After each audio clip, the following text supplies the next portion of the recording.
नमस्कार दोस्तों। आज एक बार फिर से आपका ईडीटी क्लासेस में स्वागत है।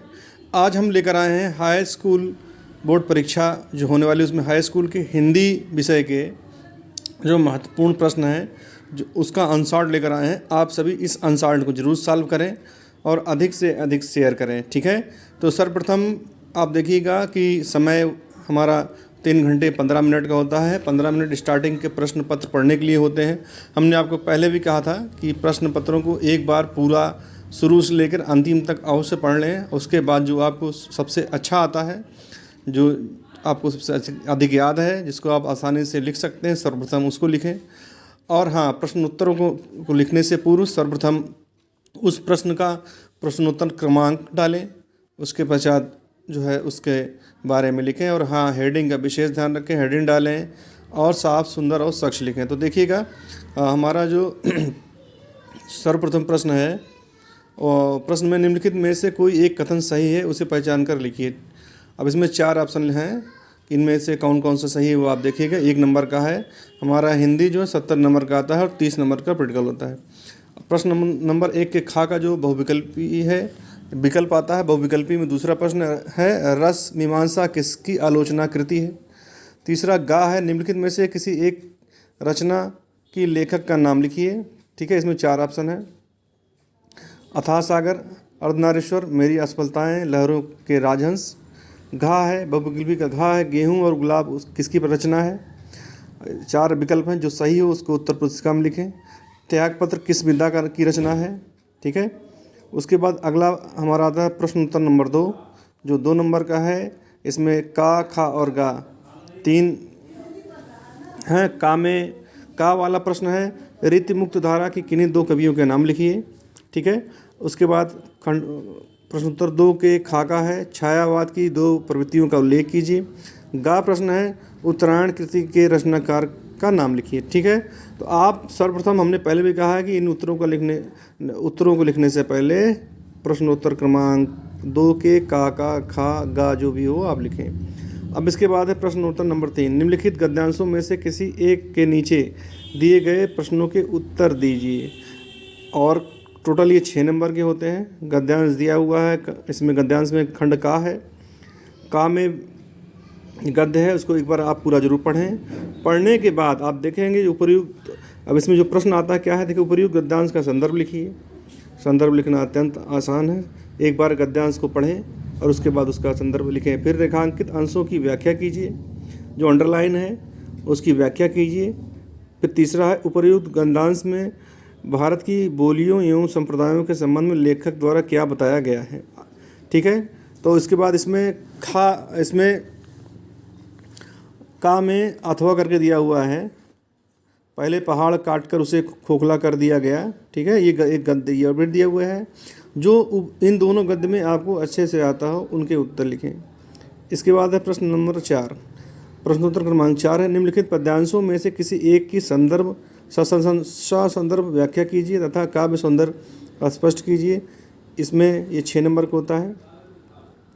इसमें प्रश्नोत्तर क्रमांक 4 के का है निर्भय स्वागत करो मृत्यु का, ठीक है। उसके बाद अगला है जो है हमारा पद अथवा दिया हुआ, तो दोनों में से का में जो 2 दिए हैं अथवा 2 में से एक जो आपको ज़्यादा अच्छे से आता हो उसकी ससंदर्भ व्याख्या तथा काव्य सौंदर्य को स्पष्ट कीजिए। इसके बाद प्रश्नोत्तर क्रमांक 5 आता है। 5 में का है निम्नलिखित में से किसी एक लेखक का जीवन परिचय देते हुए उनकी किसी एक रचना का उल्लेख कीजिए।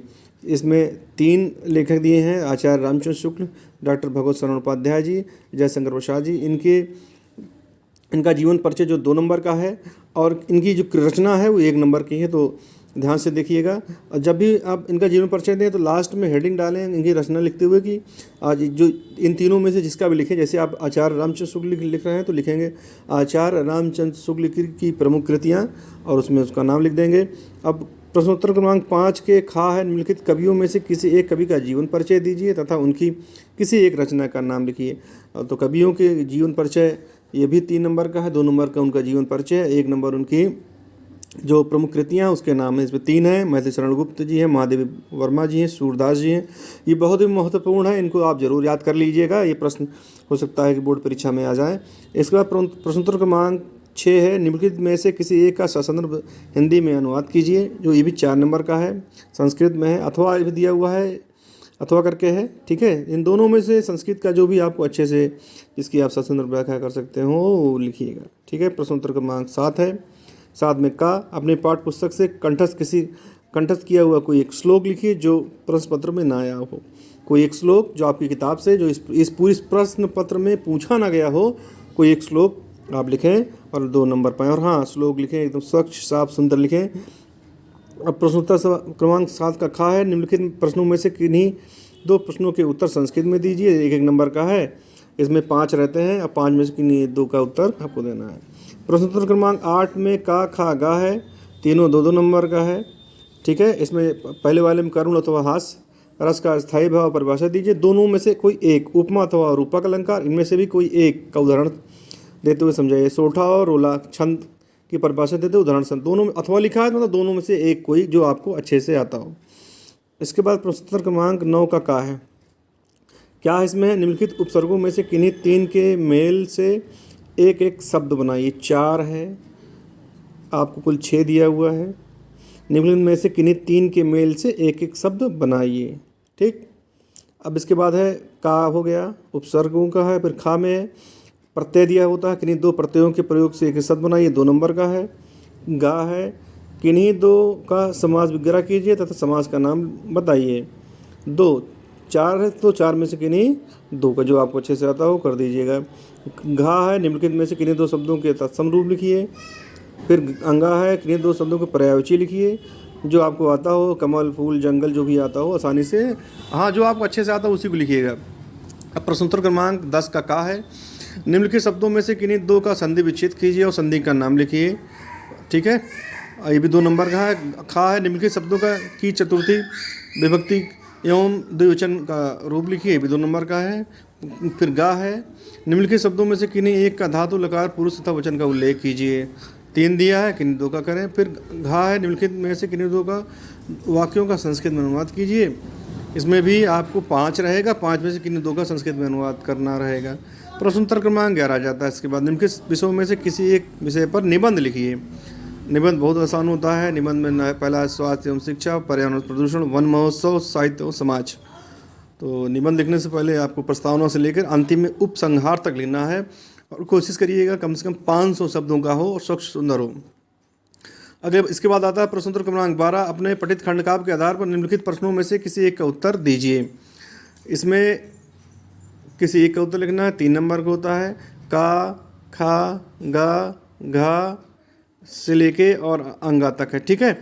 आप इसको पढ़ें और इन प्रश्नों के उत्तर आप अपने घर में इस अभ्यास करें और देखिएगा आपको अधिक से अधिक नंबर मिलेंगे अगर आप मेरे इन प्रश्नों को सॉल्व कर लेते हैं और अधिक से अधिक नंबर पाते हैं। ऐसे अन्य महत्वपूर्ण प्रश्नों को देखने के लिए, अन्य विषयों के प्रश्नों को देखने के लिए मेरे चैनल को लाइक करें, सब्सक्राइब करें और शेयर करें। नमस्कार दोस्तों।